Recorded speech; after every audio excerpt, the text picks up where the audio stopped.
আসসালামু আলাইকুম। সবাই কেমন আছেন? আশা করি সবাই ভালো আছেন। হার্ড ডিস্ক আমাদের কম্পিউটারে অত্যন্ত গুরুত্বপূর্ণ একটা বিষয়। কিন্তু অনেক সময় দেখা যায় যে হার্ড ডিস্ক নষ্ট হয়ে যাওয়ার কারণে আমাদের ৩-৪ বছর ৫ বছরের যে ডেটাগুলি আছে, গুরুত্বপূর্ণ ডেটাগুলি সেগুলি হারিয়ে যায়। তো অত্যন্ত আ আমরা অনেক কষ্ট পেয়ে থাকি যে হার্ড ডিস্ক এত বছরের যে কাজগুলো আমরা জমা করে রাখি সেগুলি হারিয়ে যায় কিংবা গুরুত্বপূর্ণ যে কাজগুলি আছে সেগুলি হারিয়ে যায়। তো আপনারা কিভাবে বুঝবেন যে আপনার হার্ড ডিস্কটি ভালো আছে কিনা? কিভাবে চেক করবেন?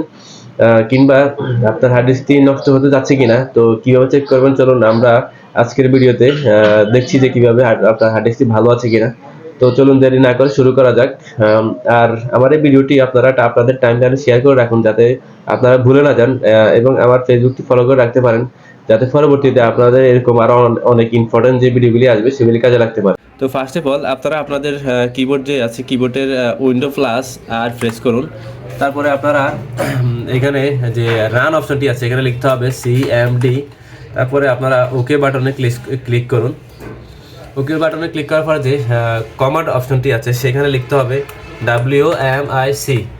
এখানে লেখার পরে আপনারা ইন্টারফেস করুন। ইন্টারফেস করার পরে নিচে যে অপশনটি আছে সেখানে লিখতে হবে DISK disk DRIVE drive space GET get status STATUS।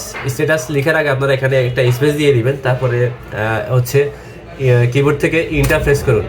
যদি আপনাদের এখানে স্ট্যাটাস দেখতে পাচ্ছেন যে এখানে ওকে দেখাচ্ছে, যদি এখানে ওকে না দেখায় তাহলে যদি ফেল দেখায় তাহলে আপনাদের কম্পিউটারে যে ডেটাগুলি আছে দ্রুত অন্য হার্ড ডিস্ক বা SSD-তে কপি করে হার্ড ডিস্কটি চেঞ্জ করতে হবে, না হলে আপনাদের যে ডেটাগুলি আছে সেগুলো চিরতর হারিয়ে যাবে। তো আপনারা এইভাবে চেক করে নেবেন যে আপনাদের কম্পিউটারে যে হার্ড ডিস্কটি আছে সেটা ঠিক আছে কিনা। সবাইকে ভিডিওটি শেষ পর্যন্ত দেখার জন্য ধন্যবাদ।